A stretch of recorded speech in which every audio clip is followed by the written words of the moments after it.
Le mercato 2026 à 2027 va bouleverser le football africain. Franchement, ces 10 transferts pourraient tout changer. Le truc, c'est que personne n'est prêt pour cet impact massif. Le mercato européen vient de s'ouvrir et les clubs scrutent chaque mouvement. Mais cette fois-ci, les joueurs africains sont au centre de toutes les attentions. Je vais décortiquer pourquoi ces 10 transferts sont cruciaux, comment ils s'inscrivent dans la dynamique du football mondial et ce que ça signifie pour les sélections africaines. Le truc que personne dit, c'est que ces mouvements vont redéfinir les stratégies de recrutement et créer de nouvelles opportunités pour les jeunes talents du continent. Bienvenue sur Playoff, la chaîne 100% foot africain, et dans cette nouvelle rubrique où chaque mardi, on décortique l'actualité mercato du continent. Accrochez-vous, on plonge direct dans l'analyse. Et si je vous disais que certains des transferts les plus importants de cet été ne concernent pas forcément les plus gros clubs, parce que parfois, ce n'est pas le prestige qui compte, c'est le projet, et le premier joueur l'a parfaitement compris. Je parle évidemment de Pierre-Emerick Aubameyang. Franchement, beaucoup l'attendaient en Arabie Saoudite. D'autres l'envoyaient en Turquie. Certains parlaient même d'une retraite dorée, mais lui, il a choisi tout autre chose. Direction le Deportivo La Corogne. Oui, le Deportivo, un club historique, un ancien grand d'Espagne qui revient enfin en Liga après plusieurs années très compliquées. Et ça change tout, parce qu'Aubameyang ne vient pas simplement terminer sa carrière. Il vient devenir le visage du projet, le leader, le joueur autour duquel toute l'attaque va tourner. Et honnêtement, ça lui ressemble. Depuis le début de sa carrière, Aubameyang adore les défis. Saint-Étienne, Dortmund, Arsenal, Barcelone, partout, il a dû prouver quelque chose. Aujourd'hui encore, à plus de 30 ans, il préfère construire plutôt que suivre un projet déjà tout fait. Et ça, c'est un énorme message. Le football africain montre encore qu'il peut produire des leaders. Pas seulement des joueurs capables de signer les plus gros chèques, des joueurs capables de changer le destin d'un club. Et si le Deportivo se maintient grâce à Aubameyang, on parlera probablement d'un des transferts les plus intelligents de l'été. Mais ce n'est pas le seul joueur qui relance complètement sa carrière. Il y a aussi André Onana. Son aventure à Manchester United, on ne va pas se mentir, elle n'a jamais vraiment décollé.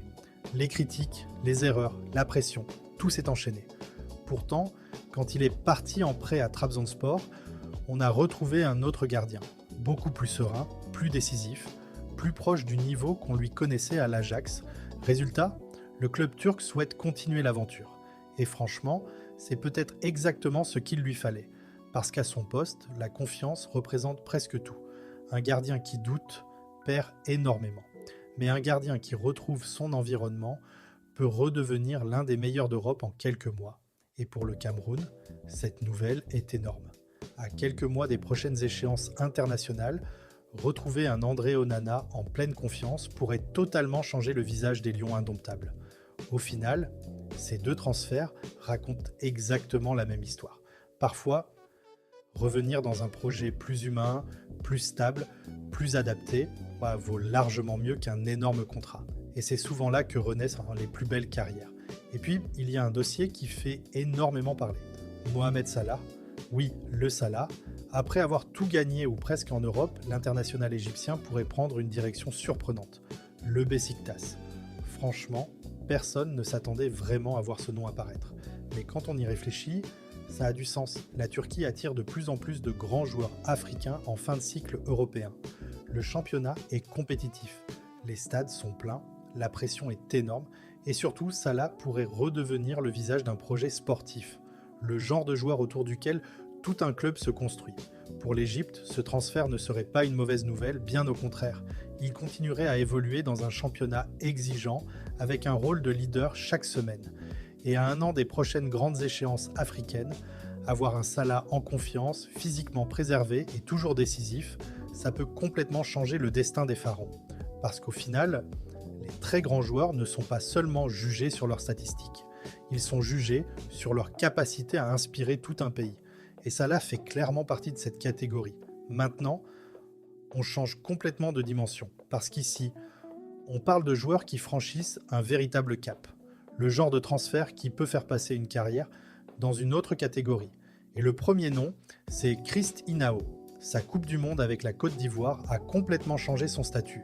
Avant le mondial, beaucoup de supporters européens ne le connaissaient presque pas. Quelques semaines plus tard, Tout le monde parlait de lui, son calme, sa qualité technique, sa lecture du jeu. Franchement, il a impressionné. Et forcément, la Fiorentina n'a pas laissé passer cette opportunité. L'Italie, c'est un autre monde. Tactiquement, c'est probablement l'un des championnats les plus exigeants d'Europe. Chaque déplacement, chaque duel, chaque placement, tout est analysé. Si Inao réussit là-bas, il changera définitivement de dimension.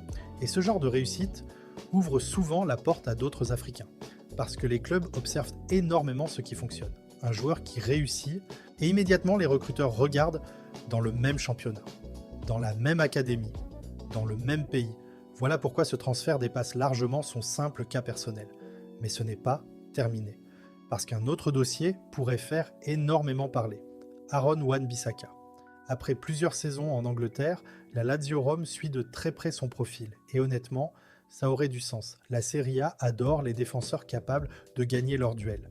Et là-dessus, Wan-Bissaka reste l'un des meilleurs.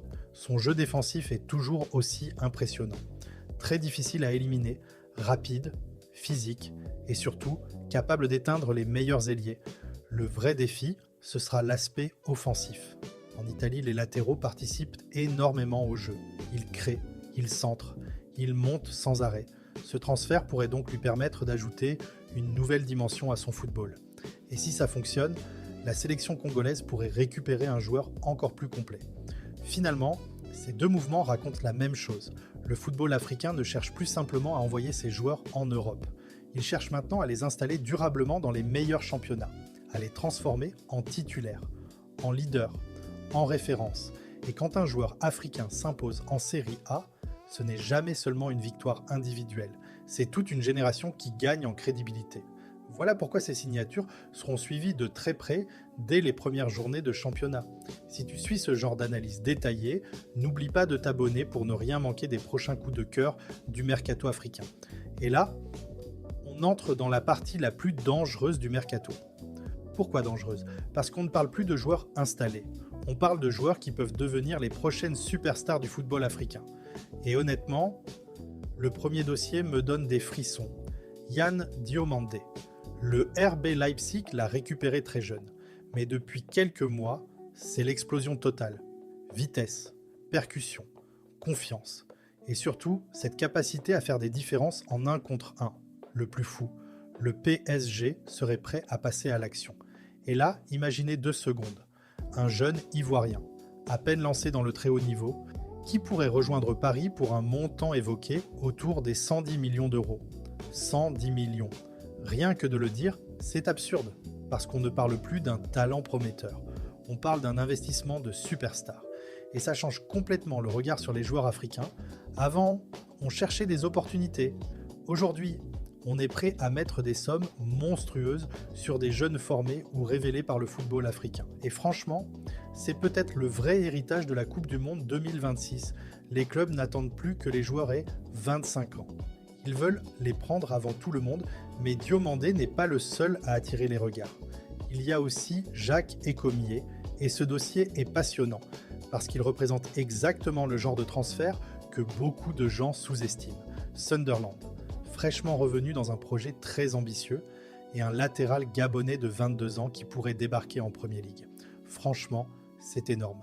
La Premier League, c'est le championnat le plus regardé au monde. Chaque match est observé partout. Et pour un joueur gabonais, cette exposition peut changer une carrière en quelques mois. Le truc, c'est qu'Ecomier n'arrive pas comme une star. Il arrive comme un pari. Mais les paris les plus rentables, ce sont souvent ceux qu'on ne voit pas venir. Son profil colle parfaitement au football anglais. Beaucoup d'intensité, des courses, de l'agressivité dans les duels, et surtout cette capacité à répéter les efforts. Et pour le Gabon, c'est peut-être encore plus important, parce qu'on parle souvent d'Aubameyang, de Bouanga, de Lemina, mais il faut aussi penser à l'après. Et des joueurs comme Ecomier peuvent justement représenter cette nouvelle génération. Au final, Diomandé et Ecomier racontent la même histoire. 2 jeunes, 2 trajectoires différentes, mais un même objectif. Faire comprendre à l'Europe que le prochain grand phénomène du football mondial peut très bien venir d'Afrique. Et quand des clubs comme le PSG ou des projets de Premier League se positionnent aussitôt, ce n'est jamais un hasard. C'est qu'ils pensent avoir trouvé quelque chose de spécial. Et maintenant, on arrive à la partie que je trouve la plus importante. Parce qu'ici, on ne parle plus seulement des clubs, on parle des conséquences pour les sélections africaines. Et à quelques semaines des qualifications de la CAN, ça change absolument tout. Le premier nom, c'est Ismaël Saibari. Franchement, si ce transfert au Bayern Munich se confirme, c'est un séisme. Le Bayern ne recrute pas pour faire plaisir. Le Bayern recrute pour gagner. Et Saibari sort justement d'une Coupe du Monde énorme avec le Maroc. On a vu un joueur capable de casser des lignes, d'accélérer le jeu, de porter le ballon sous pression et surtout de répondre présent dans les grands matchs. Imaginez maintenant ce profil entouré de joueurs du Bayern. Le niveau d'entraînement, l'intensité, les exigences quotidiennes, même sans être titulaire immédiatement, il va progresser. Et c'est exactement ce qui rend ce transfert si important. Parce que le Maroc ne récupère pas seulement un joueur dans un grand club, il récupère un joueur qui va être exposé chaque semaine au très haut niveau européen. Et quand arrivent les qualifications, ce genre d'expérience fait souvent la différence. Mais il y a un autre dossier qui peut avoir un impact immédiat. Lacine Sinayoko. Le Paris FC pousse sérieusement pour le recruter. Et beaucoup de gens vont dire « Oui, mais ce n'est pas un top club européen ». Sauf que justement, c'est là qu'il faut regarder plus loin. Le Paris FC a un projet très ambitieux. Le club veut s'installer durablement dans l'élite française. Et Sinayoko pourrait y avoir un rôle beaucoup plus important qu'à Auxerre. Plus de responsabilités, plus de temps de jeu, plus de liberté offensive. Parfois, un joueur progresse davantage en devenant le patron d'un projet qu'en restant un élément parmi d'autres. Et pour le Mali, c'est une excellente nouvelle. Parce que Sinayoko est déjà un joueur important de la sélection. S'il franchit un nouveau cap en Ligue 1, les Aigles gagnent immédiatement en danger offensif. Et puis il y a un point qu'on oublie souvent, ces transferts ne concernent pas seulement les joueurs, ils concernent aussi les fédérations.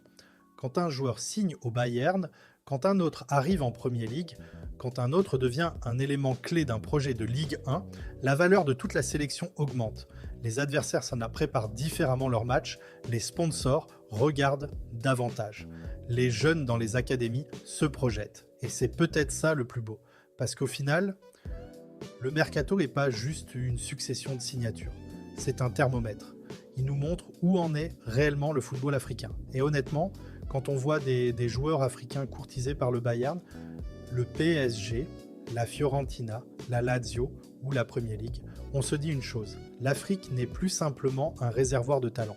Elle est en train de devenir l'un des centres de gravité du football mondial. Et ça, la saison 2026 à 2027 pourrait définitivement le confirmer. En bref, ces 9 transferts vont remodeler le paysage du football africain. Franchement, le mercato 2026 à 2027 s'annonce comme une véritable révolution. Le truc, c'est que chaque mouvement crée un effet domino, touchant club, académie et sélection. Sauf que les défis restent nombreux, notamment la transparence financière et la gestion des calendriers. J'estime que ces changements sont une opportunité majeure pour le continent, à condition que les acteurs s'adaptent intelligemment.